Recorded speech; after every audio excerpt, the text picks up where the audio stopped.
Bonjour et bienvenue à un autre épisode du podcast Revenir à soi. Mon nom est Chantal Binet. Il me fait plaisir de vous accueillir ici dans un endroit que j'ai voulu créer pour déposer différents thèmes, différents sujets, différents enseignements, différents partages que j'ai souvent comme conversation avec mes clients en coaching, formation et sinon des sujets que je considère à ce moment ici qui sont peut-être encore plus importants à être conscient pour revenir à ça, justement. Pourquoi? Parce que c'est la meilleure façon d'exprimer, de développer un leadership qui est fort, qui est souverain, pour être au service de soi-même, pour être encore plus au service des autres par la suite.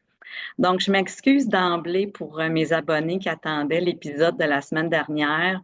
Il y a eu des différentes circonstances qui ont fait que je n'ai pas pu enregistrer mon podcast. Donc, c'est cette semaine que je dépose l'épisode que j'ai appelé Le courage d'exprimer sa vérité.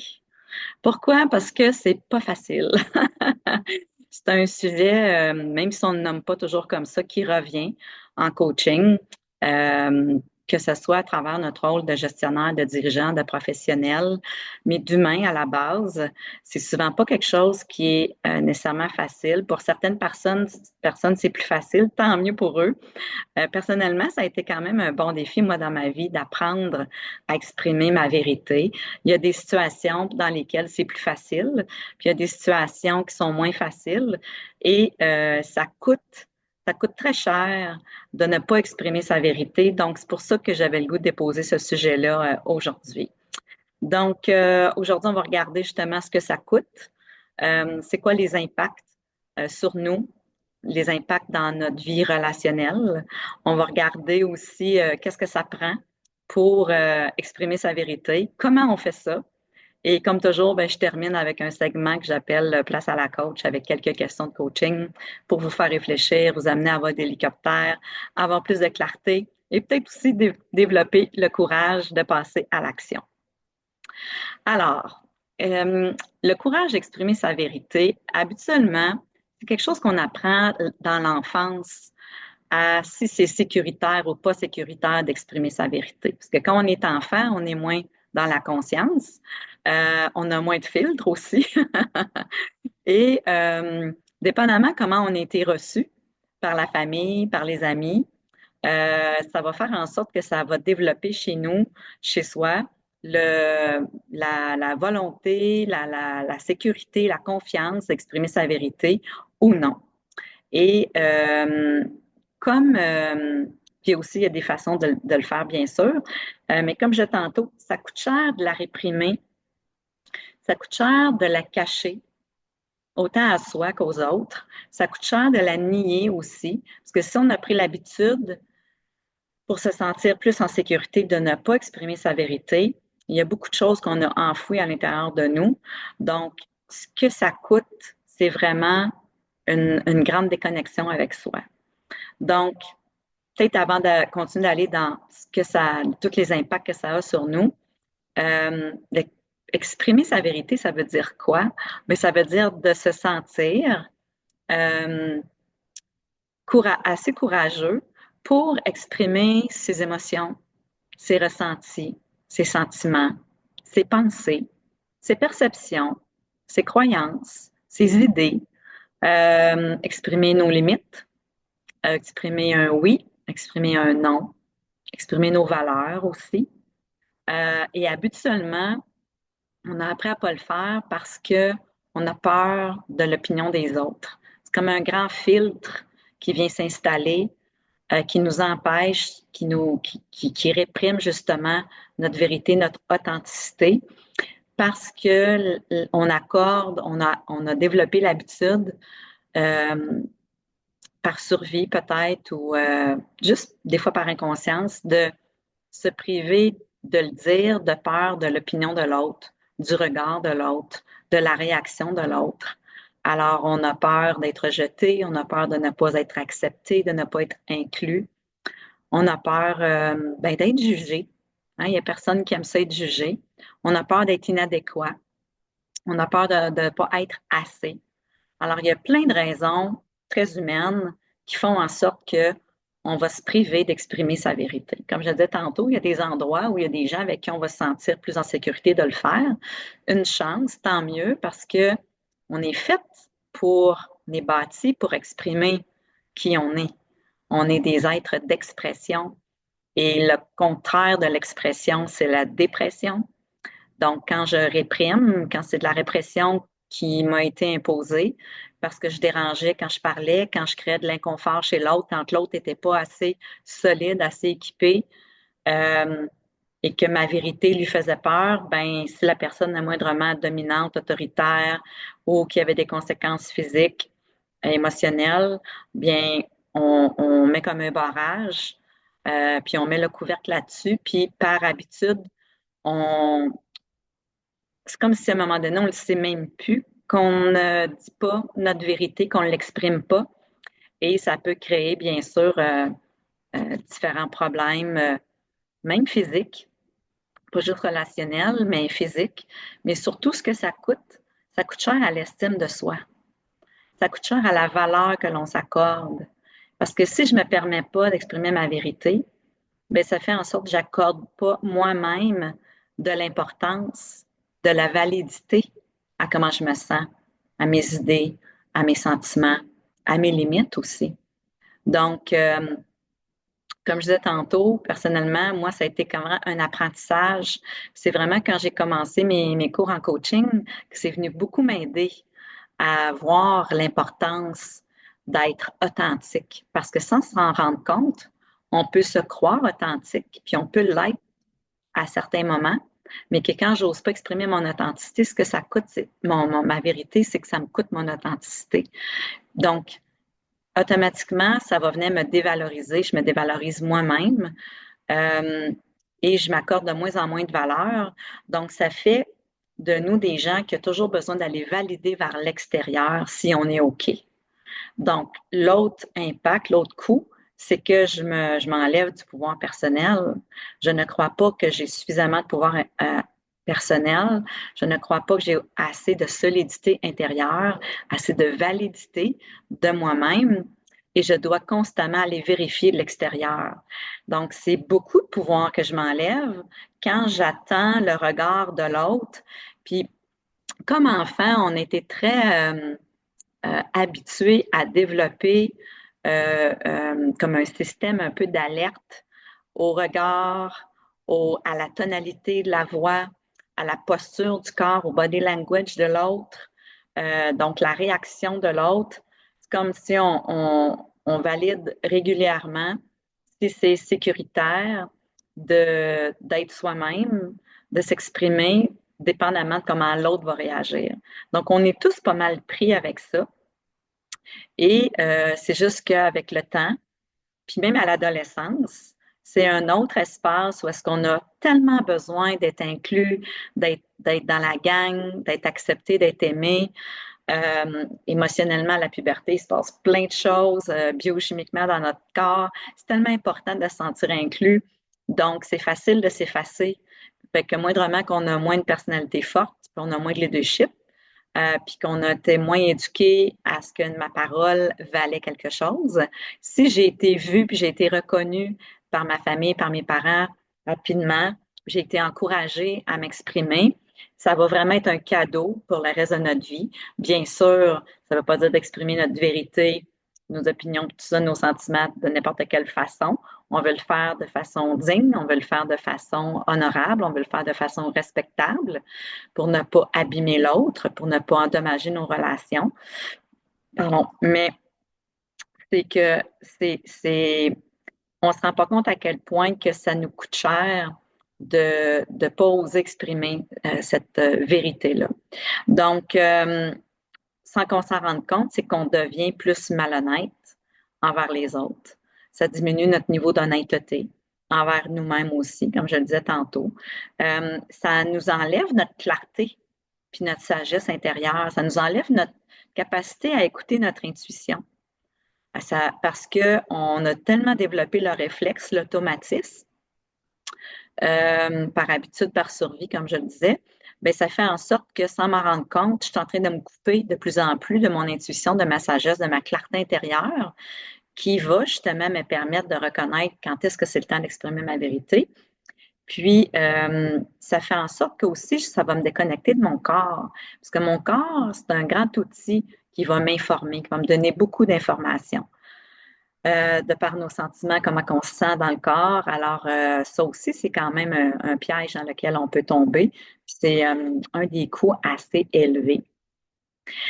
Et ce que ça va faire, c'est que ça va venir continuer de nourrir les mécanismes qu'on a développés dans l'enfance, l'adolescence, de justement se taire, de se sauver, d'être plus dans la fuite, de mentir, de cacher la vérité. Encore une fois, toujours dans un but, entre guillemets, noble, hein, d'être aimé puis d'être accepté. De, aussi la peur de décevoir, la peur de déplaire, la peur de blesser. Alors, quand on a beaucoup d'empathie, on est aussi quelqu'un pour qui c'est plus difficile. Moi, c'était vraiment mon cas. C'est comme si je ressentais déjà et je me mettais à la place de l'autre, mais ça ne voulait pas dire que l'autre était faite comme moi. Ça, c'est une erreur qu'on fait souvent, de projeter sur l'autre comment il réagirait face à ma vérité en partant de moi. Mais l'autre n'est pas nécessairement tricoté comme moi. Donc, ça fait en sorte que ça, c'est comme si à un moment donné, on a moins le discernement, puis on a moins le jugement de décoder que ça peut être plus sécuritaire que l'on pense de partager notre vérité. L'autre chose, c'est que ça peut créer de plus en plus la peur de l'autre. Et on est fait pour être en relation. L'humain est fait pour partager, pour être en clan, en gang, pour, euh, pour être à son meilleur grâce au fait qu'on est en relation. C'est d'être avec les relations que ça nous aide, c'est d'être en relation avec les autres que ça nous aide à nous développer puis à évoluer. Si je suis toujours seule, ça m'empêche pas d'évoluer, mais à un moment donné, je vais plafonner parce qu'il y a des choses que j'ose peut-être pas aller challenger ou aller euh, améliorer ou aller valider de moi-même avec les autres. Fait que ça fait en sorte que je peux développer la peur de l'autre. Puis je peux avoir tendance à toujours grossir, à dramatiser ce qui va se passer. Je donne de l'ampleur à la situation. Fait que je suis plus autant capable de décoder, euh, comment je peux dire ça, comme la grosseur de la situation. Donc, peut-être qu'exprimer ma vérité, c'est devenu tellement un trauma ou quelque chose de difficile que je suis plus capable de reconnaître que parfois c'est vraiment anodin, puis que c'est même voulu et souhaité. Alors, parce que les autres qui nous aiment, qui s'intéressent à nous, veulent savoir ce qui se passe à l'intérieur de nous. Alors, fait que ça vient endommager ça, ça vient amplifier la peur de l'autre. L'autre chose, ben, ça crée des non-dits. Et quand on est dans les non-dits, qu'on achète la paix, ben ça fait sans qu'on s'en rende compte, on participe à tolérer trop longtemps des situations qui sont irritantes. Hein, en coaching, on dit souvent ce qui traîne draine. Donc, je fais traîner des situations qui me drainent et on peut faire durer ça longtemps, surtout si on a tendance à le faire dans toutes nos sphères de vie. Est-ce que je le fais, est-ce que j'ai autant de difficultés à exprimer ma vérité en couple, avec mes amis, avec ma famille, dans mon milieu de travail? Alors, ça fait que ça fait beaucoup de coûts, d'impacts négatifs. Et je vais, encore une fois, peut-être sans ma volonté, faire partie de ceux qui vont faire traîner les situations et qui vont même les faire amplifier. Alors, on s'éloigne de plus en plus de cette paix intérieure-là et ce calme intérieur-là que l'on recherche, les humains régulièrement, puis juste la joie d'être soi aussi. Donc, et ça va faire en sorte que quand je tolère ces situations-là, puis que sans m'en rendre compte, je contribue à les amplifier, c'est que je peux me sentir de plus en plus victime des autres, victime des situations. Puis tout le temps, ben, il y a une partie de moi que j'ai besoin d'aller récupérer parce que je contribue à ça. Donc, j'ai une part de responsabilité que je ne vois plus, que je n'assume pas. Alors, ça, c'est important d'être conscient de ça. Et ça nous garde petits. Ça m'empêche de devenir qui j'aspire à être et qui mon âme aspire à être à travers ma personnalité. Donc, on est fait pour grandir, on est fait pour évoluer, euh, on est fait pour vraiment être dans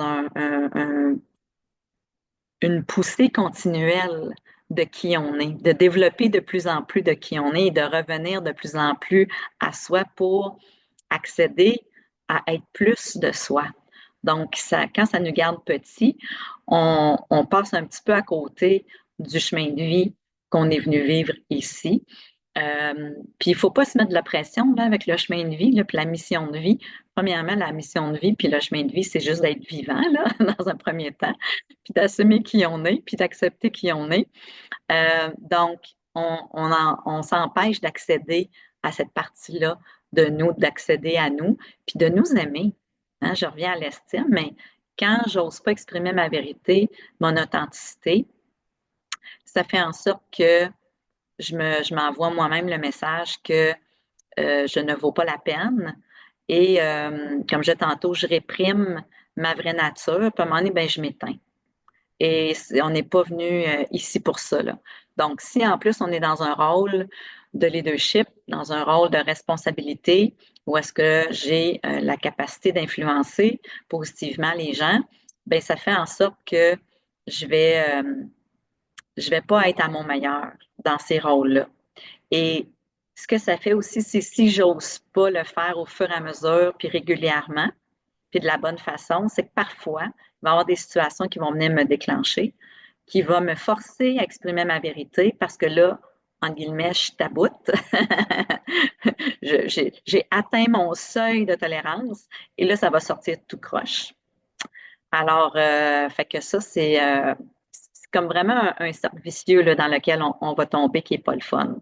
Donc, ça continue de nourrir cet enfant-là intérieur qui, de peur de se faire chicaner et de ne pas être aimé, va mentir, va fuir, va cacher la vérité de différentes façons et ne sera pas capable de développer l'habileté d'avoir des conversations franches et adresser les choses au fur et à mesure, puis même parfois des conversations difficiles qu'on a besoin d'avoir, puis de mettre nos limites. Donc, euh, ça fait en sorte que cet enfant-là, dans nous, va grandir en continuant de se sentir pas aimé, pas écouté, pas vu et pas entendu. Mais à un moment donné, c'est que c'est nous-mêmes on se fait ça. Donc, c'est pour ça que je trouve assez important d'en parler aujourd'hui, parce que ce que ça bâtit avec le temps, c'est que là, on devient aussi notre pire ennemi dans l'émotion que l'on vit face à nous. Parce qu'il y a une partie de nous qui est consciente, qui va devenir de plus en plus frustrée, de plus en plus déçue de nous, de plus en plus dans le jugement, puis impatiente face à nous parce qu'on n'ose pas exprimer notre vérité. Donc, ça fait en sorte qu'on peut se traiter là, d'incapable, de s'en vouloir de manquer de courage, de s'en vouloir de ne pas être pleinement nous-mêmes, euh, de mentir. Euh, il n'y a pas d'âge pour mentir.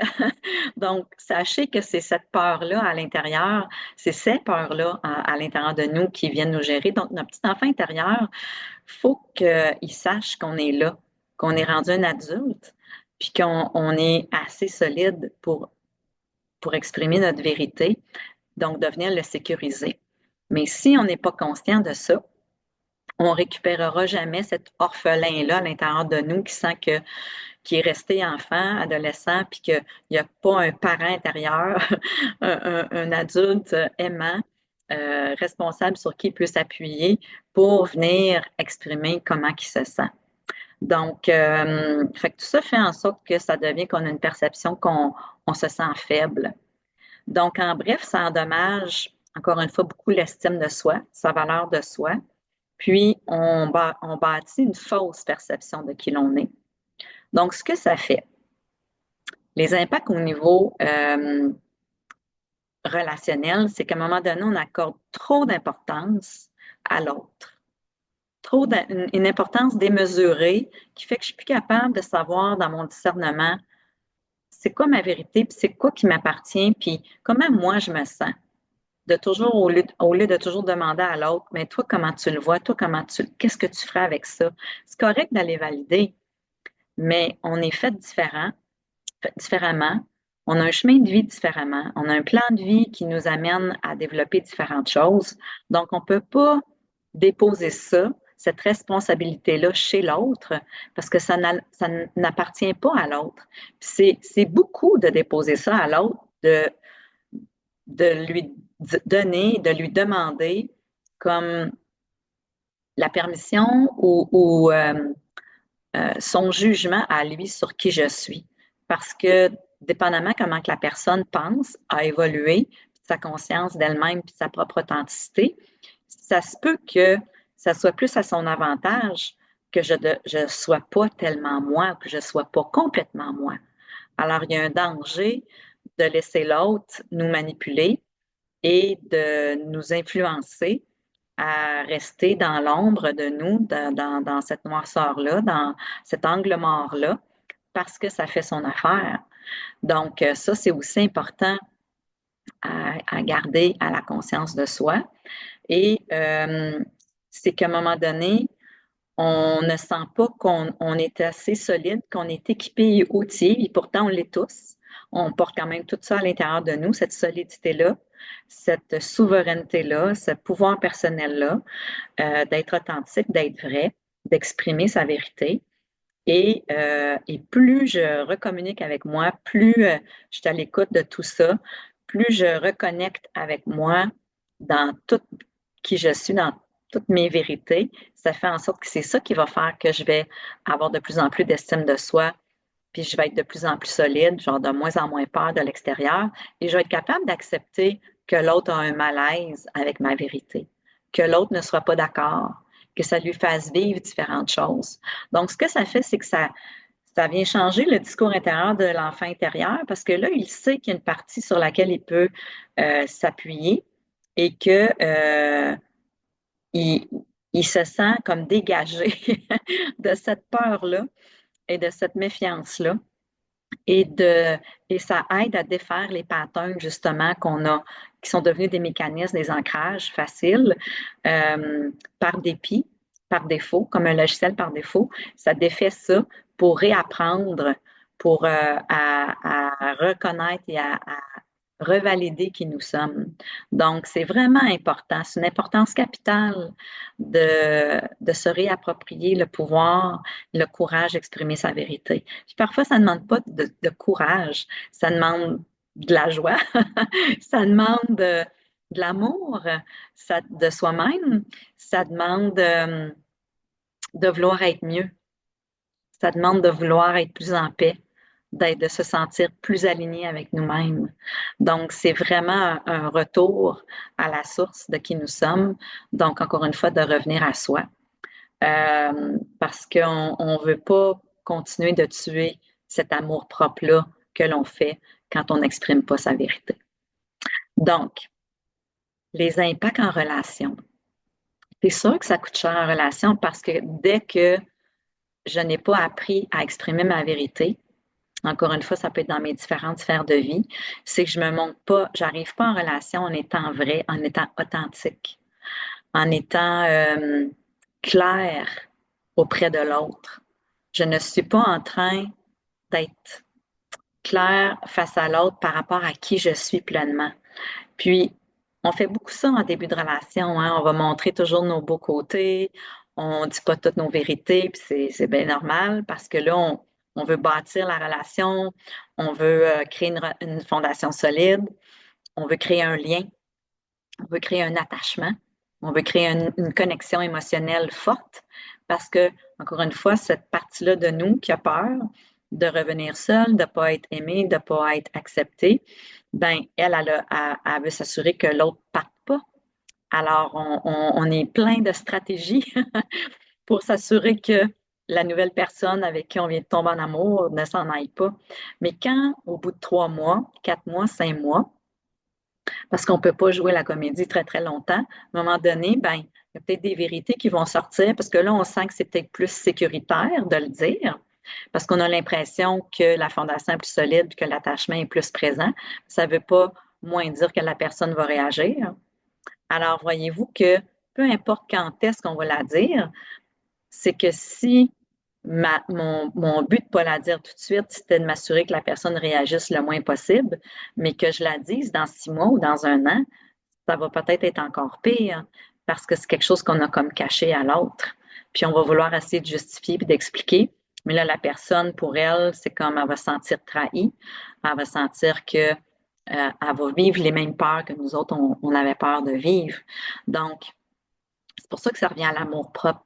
Plus j'ai d'amour-propre envers moi-même et plus j'assume qui je suis, j'accepte qui je suis dans mes imperfections, dans mes limites, dans mes défis, ça permet d'entrer en relation en étant avec une certaine plus authenticité puis une certaine vulnérabilité. Ça ne veut pas dire que l'autre va abuser de moi nécessairement. Si j'ai un amour propre, je suis solide, je vais pouvoir mettre mes limites, je vais pouvoir communiquer au fur et à mesure.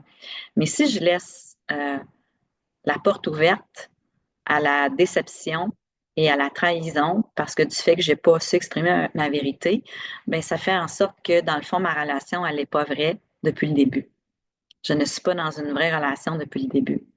Puis on peut avoir tendance à blâmer l'autre de par ses réactions, mais dans le fond, c'est parce qu'on n'a pas été assez euh, authentique. On a eu trop peur. Ça se dit, ça s'explique. Mais c'est pour ça que c'est important de travailler ce leadership-là personnel à l'intérieur de nous pour éviter de tomber dans ces pièges-là. Euh, Ensuite de ça, ben c'est sûr que tu sais, on peut rentrer dans l'auto-sabotage, là, puis le sabotage de la relation, bien sûr.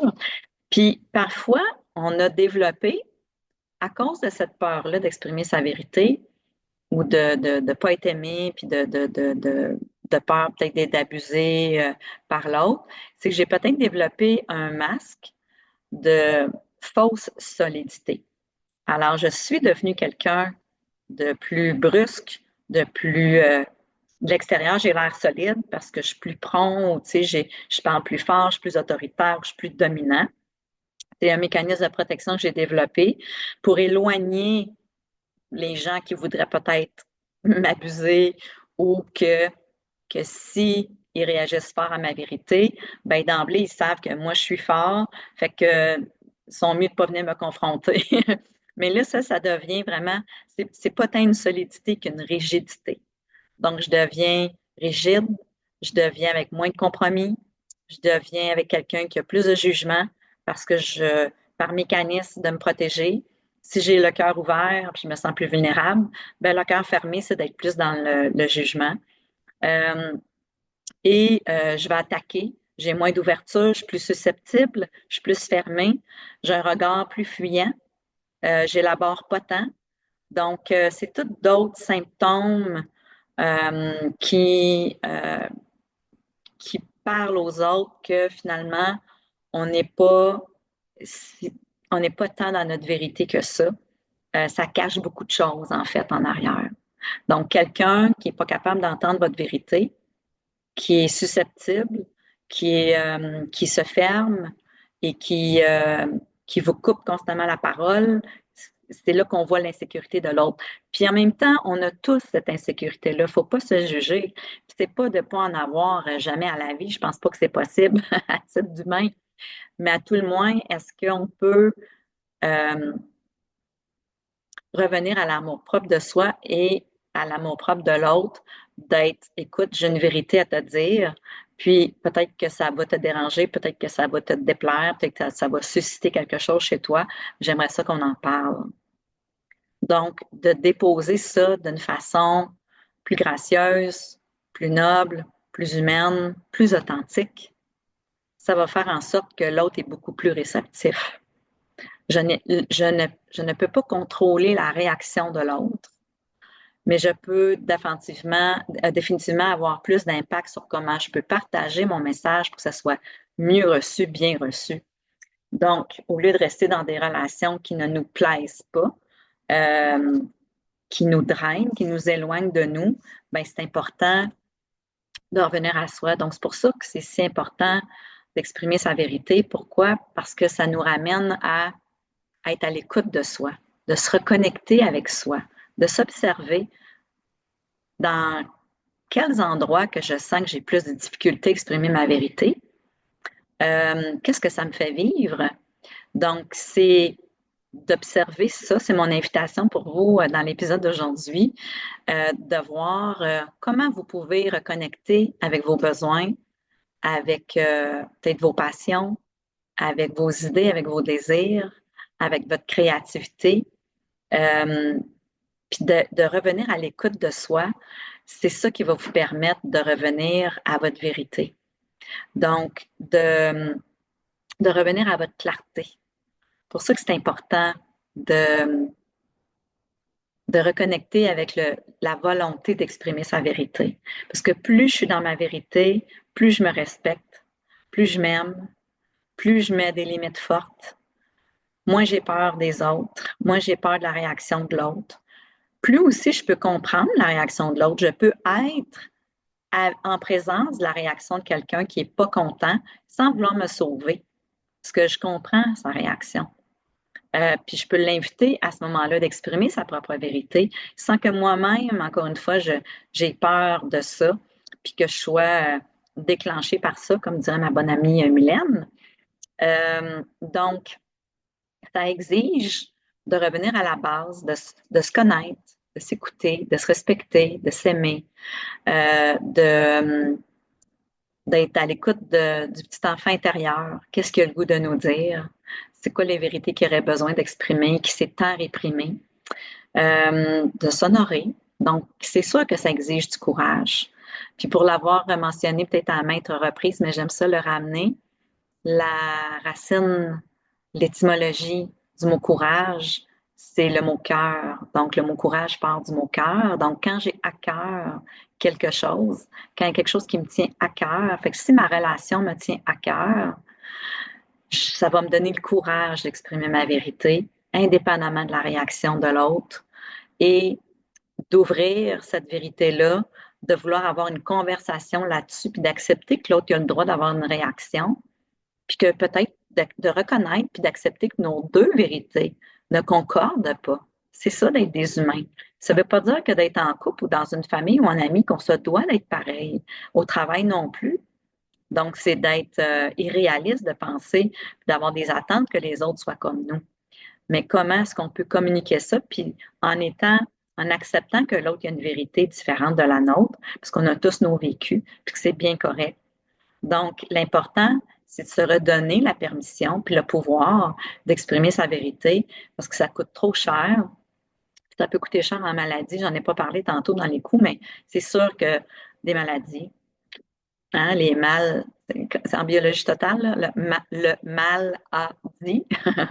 Mais qu'est-ce que ça dit de nous, ce qu'on développe comme maladie? Le but, c'est pas de se taper sur la tête. C'est pas dire que c'est tout généré par le somatique, mais il y a une bonne partie qui est générée par ça.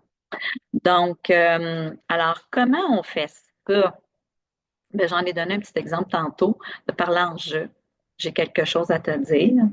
Euh, je, peut-être que ça va te déclencher, peut-être que ça va te faire réagir, mais voici pourquoi c'est important pour moi de te le dire.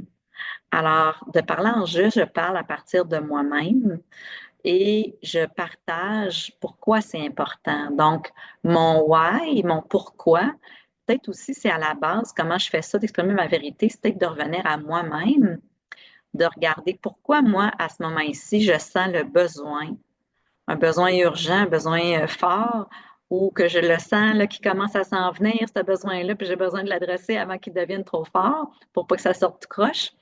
Mais de regarder, c'est quoi mon pourquoi? Qu'est-ce que ça va m'amener de dire ma vérité? Est-ce que c'est pour punir l'autre? Est-ce que c'est pour le faire sentir mal? Ça, c'est pas tant un but qui est noble, hein? On va s'entendre. C'est pas pour remettre quelque chose sur le nez à quelqu'un, c'est pas pour me venger, on n'est pas là-dedans. On est plus pour créer une relation saine, puis on est plus aussi pour créer des relations plus égalitaires et peut-être aussi surtout guérir de ce qu'on n'a pas pu guérir plus tôt dans notre vie. Donc, de récupérer cet amour-propre-là. Parce que quand j'ai pas confiance en moi, quand j'ai pas guéri ça, c'est que je risque d'attirer, au niveau de l'impact relationnel, je risque d'attirer à moi des personnalités qui vont vraiment venir nourrir ce pattern-là de ne pas dire ma vérité, qui va venir nourrir ma peur de ne pas être vrai, ma peur de ne pas être aimée. Puis ça, ben, on le voit, là, qu'on a souvent des patterns relationnels. Là. On attire le même genre de personnes tant aussi longtemps qu'on n'a pas réglé nos choses. Moi, je garde toujours à l'esprit une phrase clé que j'ai entendue du président propriétaire de la Coach University où j'ai fait mes études, qui m'a dit un jour, Sweetie, everybody has their shit. On a toute notre merde, on a tous nos enjeux. Puis ça m'avait tellement frappée. J'ai entendu cette phrase-là il y a une vingtaine d'années, puis ça reste régulièrement derrière de moi. Puis c'est ce qui m'aide à comprendre les comportements des autres, puis de les accepter, puis de moins les juger ou de pas les juger du tout, puis les accueillir. Mais ça ne veut pas dire que je ne peux pas exprimer ma vérité à ces gens-là quand même. Euh, donc, euh, donc, ça brise le pattern de toujours attirer à nous des gens qui sont plus dominants, plus autoritaires, qui nous empêchent de parler, que notre parole vient déranger, que notre vérité vient déranger. Si vous êtes dans des patterns comme ça, autant au niveau familial, amitié que relationnel, amoureusement, mais c'est clair au travail que vous avez ça à travailler. Donc, je reviens à comment qu'on fait ça. Fait qu'on on se rappelle qu'on le fait pour soi d'abord. C'est comme un programme de régénération de mon estime, de ma valeur, de mon cœur, de mon amour propre, de l'amour que j'ai envers de moi, du respect que j'ai envers moi, de reconnaître la personne sacrée que je suis. On est tous sacrés, là, les humains, là. On est venus s'incarner pour vivre différentes choses. Sinon, on ne serait pas ici. Donc, pendant mon expérience humaine, j'ai comme de revenir à, j'ai cette responsabilité-là de m'aimer puis de prendre soin de moi. J'ai pas à déposer ça dans la responsabilité des autres, dans le pack-sac des autres. Tant mieux si en retour, c'est ça qui se passe. Mais on le fait d'abord pour nous-mêmes. Donc, c'est le plus beau geste d'amour qu'on peut se donner. Comment on fait ça ou s'exprimer sa vérité dans le calme le plus possible? Ça ne veut pas dire qu'on ne peut pas avoir une nervosité, surtout si c'est une des premières fois qu'on fait ça ou qu'on n'est pas très habitué de le faire. C'est pour ça de revenir dans son cœur, ça vient nous aider à être dans le calme. Puis, j'ai pas à avoir honte de ma vérité. C'est qui je suis. J'ai pas à avoir honte de qui je suis. Surtout si mon intention est positive. Je veux te montrer qui je suis. Je me permets d'être peut-être plus vulnérable ou je me permets de te montrer une facette de moi que tu as peut-être moins vue, mais qu'à ce moment-ci, je sens que j'ai besoin d'exprimer parce que je me sens pas authentique à 100% avec toi. Puis comme je t'aime, puis comme je tiens à la relation, ben je sens que je me dois d'être complètement authentique puis de te partager quelque chose que je pense, que je ressens, que j'ai observé, que je vis, peu importe, que je trouve maintenant important pour moi de déposer ici. Puis j'ose espérer que tu vas être dans la réceptivité puis dans l'ouverture pour m'accueillir, puis que si tu comprends pas, que tu vas me poser des questions, mais à ce moment-ci, moi, j'ai besoin que tu sois pas dans le jugement. C'est même si peut-être ça va te faire réagir, puis c'est correct, je vais accepter ça, mais en même temps, je tiens à ce qu'on reste dans le calme les deux, puis qu'on soit curieux un de l'autre, qu'on se pose des questions pour comprendre. Donc, mon ton de voix pendant cet échange-là est assez pareil. Puis c'est pas toujours facile de faire ça. Au début, quand j'exprimais ma vérité, j'étais pas dans le calme. Donc, ça se peut qu'au début, vous soyez pas dans le calme. Je me souviens d'une conversation avec mon père dans ma vingtaine, où est-ce que mon père était directeur d'école, puis moi, j'avais peur de l'autorité. J'étais élevée à, je sais pas, j'étais bonne élève, j'étais bonne étudiante, puis c'était l'autorité aussi qui primait là, dans les années 60, 70, 80, surtout jusqu'en 90 peut-être. Puis, à un moment donné, j'ai osé exprimer une vérité à mon père. Euh, Parce que dans mes années aussi, les enfants n'avaient pas trop le droit de parler, là. C'était pas important ce qu'on avait à dire. Puis quand on faisait vivre à nos parents des émotions fortes, c'était comme pas bien vu. Donc, je suis restée avec ça. Et puis, à un moment donné, il dit, mais pourquoi tu cries? Je crie pas. J'ai besoin de savoir que tu comprends comment je me sens. Mais c'est correct, Chantal, là, je comprends ce que tu me dis, là, je t'entends, là.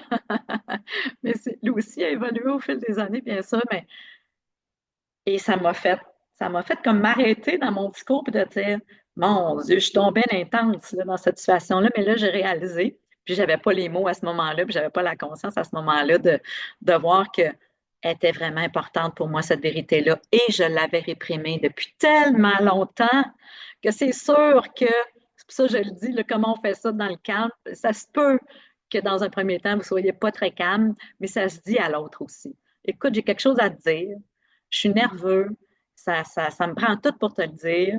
Ça se peut que mon ton de voix change, ça se peut que ma voix tremble, ça se peut que je pleure, mais tout ça, là, c'est parce que ça se libère de nous.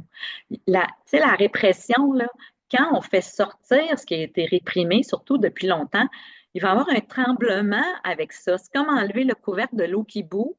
Ben, l'eau, elle ne peut pas arrêter de bouillir instantanément, là. Fait que, au fur et à mesure que j'enlève l'eau, ça bout de moins en moins fort. Puis quand je l'enlève du feu, ben là, il n'y a comme plus autant de bouillon.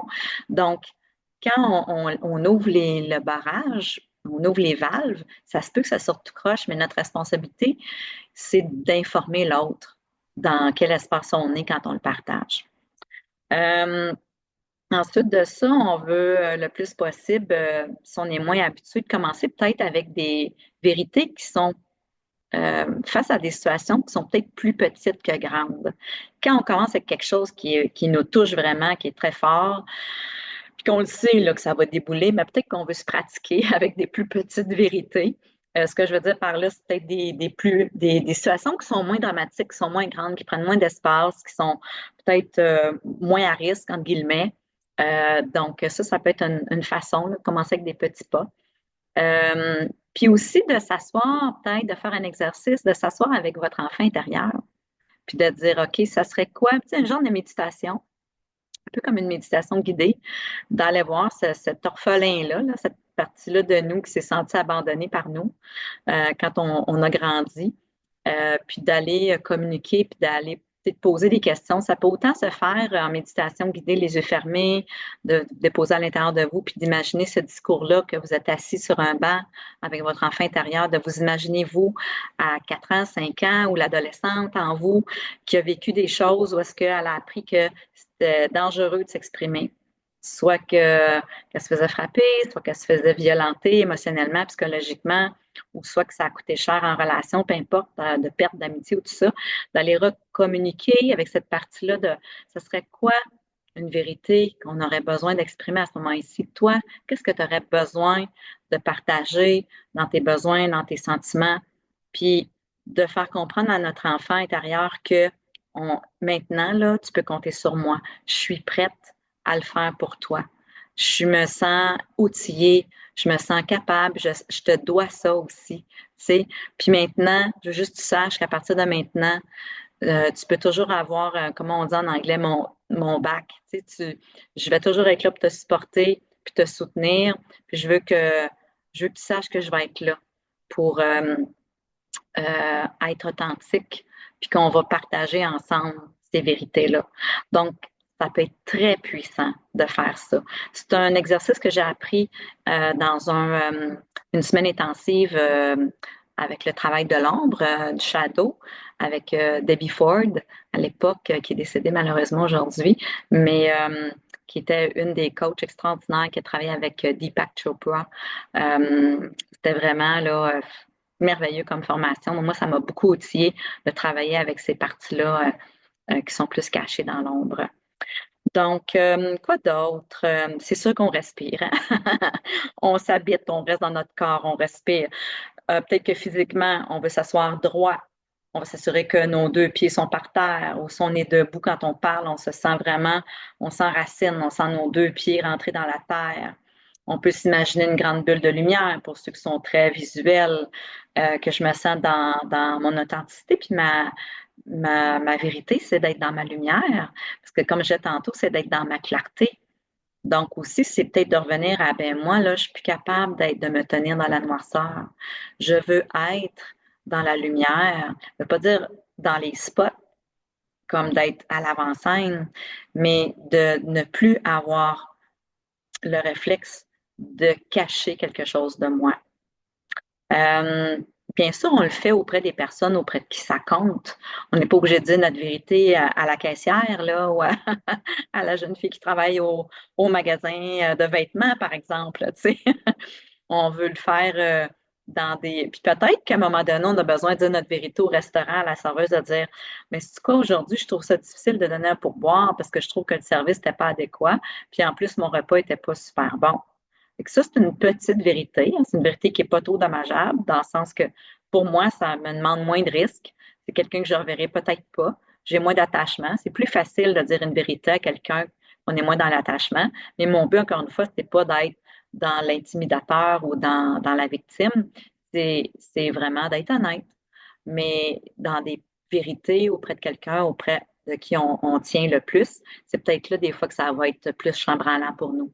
Fait que de faire un ancrage, d'être dans un ancrage physique, de s'habiter pleinement dans son corps. Si vous connaissez les chakras, de travailler au niveau de vos chakras aussi, de faire peut-être un exercice au niveau du chakra de la gorge, au niveau du chakra du cœur, pour être dans sa vérité, dans son cœur. Puis, vous savez, le chakra de la gorge, ça représente notre identité, qui on est et notre vérité, c'est là que ça se place. Puis aussi dans le premier chakra qui est de se sentir en sécurité. Donc, ça peut être des outils que vous pourriez aussi utiliser. Euh, et ensuite de ça, on peut tout se rappeler aussi qu'en principe, ça ne durera pas très longtemps. Pour nous aider à dédramatiser au niveau peut-être du petit enfant intérieur ou de l'adulte que nous sommes, ben, de se rappeler que ça va durer 5 minutes ou ça va peut-être durer 10, 15 minutes, mais ça ne dure pas éternellement. Tandis que de ne pas dire nos vérités, ça peut durer des années, des mois. C'est là que c'est très dommageable. Donc, vraiment, là, on est en train de s'éteindre quand on fait ça. Donc, fait que ça, c'est important. Comme je le disais aussi peut-être tantôt, de demander à l'autre dans quelle posture on souhaite qu'il soit lorsqu'on va lui parler, dans l'ouverture, dans le non-jugement, dans l'écoute, dans une vraie écoute, pas écouter d'attendre qu'on prenne une respiration pour qu'il rentre dans notre conversation ou pas d'écouter en préparant sa réponse, mais en vidant son esprit vraiment pour accueillir parce qu'on va peut-être se rendre plus vulnérable, donc qu'il soit dans son humain. Alors, utilisez les mots qui vous parlent le plus, mais définitivement, ça peut être une belle approche euh, dans n'importe quel genre de relation. Puis, on peut se rappeler que c'est vraiment la meilleure stratégie à court, à moyen puis à long terme pour notre bien-être, pour notre santé, pour le bien-être, la santé de nos relations, pour notre propre évolution aussi, pour guérir de nos blessures aussi, pour aider notre petit enfant intérieur. Puis ça va être fou les retombées qu'il va avoir dans inattendues probablement dans dans votre vie en général, dans votre estime de vous-même. Donc, c'est là que je mets mon chapeau de coach avec quelques questions de coaching. Si vous aviez à vous reporter à l'enfant, à l'adolescent que vous étiez, l'adolescente que vous étiez, quels sont les messages que vous avez reçus dans ces périodes-là lorsque vous osiez exprimer votre vérité, lorsque vous osiez exprimer une émotion, un sentiment, une vérité qui vous habitait, une opinion? C'est quoi qui s'est passé pour vous? C'est quoi les messages que vous avez reçus? Ça va vous donner un bon aperçu de ce qui est à récupérer puis ce qui est à guérir. Euh, puis à quel point il y a vraiment une, un cadeau à vous donner de l'expression de soi, de récupérer cette expression-là de soi à ce moment ici. Fait que c'est un exercice que je vous invite à faire. Euh, puis, parfois, peut-être que c'était que vous écoutiez votre intuition, puis qu'on vous a ridiculisé, que vous étiez courageux, audacieux face à une décision, puis que là aussi, on vous a découragé parce que les gens projetaient sur vous leur propre manque, leur propre peur. Et que ça peut être ça aussi. Donc, c'est toutes ces parties-là que vous allez récupérer en vous donnant la permission de réécouter ces messages-là et cette intuition-là et cette sagesse-là, cette clarté-là qui vous habite. Dans quelle sphère de vie, singulier ou pluriel, à la lumière de ce qui est partagé aujourd'hui, que vous sentez que vous devez exprimer des vérités? Est-ce que c'est plus au travail? Est-ce que c'est plus dans vos relations amoureuses? C'est plus dans votre famille? Est-ce que c'est toutes ces réponses? Donc, peut-être d'être, si vous étiez complètement honnête avec vous, Dans quelle sphère de vie vous sentez que vous devez peut-être davantage exprimer des vérités? Donc, ça nous donne un point de départ. J'ai peut-être plusieurs, là, je m'aperçois que j'ai peut-être quand même plusieurs vérités que je veux exprimer à différentes personnes, mais avec quelle personne j'ai le goût de commencer, dans quelle sphère de vie que j'ai le goût de commencer, parce que je sens que ça va être plus facile pour moi. Ça va être un plus petit pas. C'est comme ça que je vais bâtir graduellement ma confiance. Ce que ça va faire, c'est que la première fois que vous allez le faire, surtout si peut-être que vous l'avez rarement fait ou jamais fait, c'est que ça va vous bâtir un ancrage, ça va vous bâtir un nouveau point de repère. Puis là, votre enfant intérieur va moins venir jouer dans vos plates-bandes, votre peur va moins monter, la restriction et la répression va moins monter parce que là, on s'est aperçu que, hey, finalement, c'est quoi, c'était pas si pire que ça. Ça a mieux été que je pensais. Donc, c'est ça qui nous donne de l'élan, puis de la force, puis du courage pour les prochaines conversations. L'autre chose, autre question, comment vous sentirez-vous une fois que ces vérités vont être dites? Mettons là, que vous auriez à faire un top 3 ou un top 5 ou un top 10 de vérités là, que vous savez que dans la prochaine année, là, ça serait bien, là, ou les prochaines semaines, peu importe, que vous allez les dire. Comment vous allez vous sentir une fois que c'est fait? C'est important de déjà les visualiser, puis déjà d'aller ressentir, d'aller le vivre dans votre corps. Ça aussi, ça va venir vous aider à passer à l'action. Et finalement, quelles seront les retombées positives, les impacts positifs sur votre vie, sur vous-même, d'être davantage dans votre vérité? De quoi ça aurait l'air à partir de maintenant? Ça devient non négociable avec vous, puis que vous vous préparez à partager régulièrement vos vérités. Ça va être comment ça va venir changer votre vie, puis ça va être quoi les impacts sur vous-même. Donc, j'espère sincèrement que le sujet d'aujourd'hui est venu vous inspirer, venir vous donner de la force, la solidité. C'est venu ouvrir peut-être des portes en vous, des angles morts, que ça résonne avec vous. Vous le sentez au fur et à mesure que vous écoutez le podcast d'aujourd'hui pour venir, ah oui, Chantal, ça vient tellement me parler. Venez déposer vos commentaires. Ça me fait toujours plaisir de vous lire. Euh, D'aimer, bien sûr, le podcast, de le partager si vous sentez que ça peut aider quelqu'un d'autre. Donc, sur ce, je vous souhaite vraiment d'être à l'écoute de vos vérités, puis de oser recréer des scénarios positifs qui vont vous encourager à continuer. Puis je vous dis d'emblée que le prochain épisode, j'aurai une invitée avec moi, ma bonne amie Marie-Pierre Chaumont, parce que je veux faire un épisode sur revenir à soi. Je veux amener quelqu'un à partager comment elle a fait, elle, pour revenir à elle dans son parcours de vie, parce que j'aspire à vous amener ça aussi comme contenu. Alors, si vous avez des idées de personnes que vous connaissez, puis que vous dites, ah, Chantal, ça serait bien d'inviter cette personne-là parce que son histoire vaut la peine d'être entendue.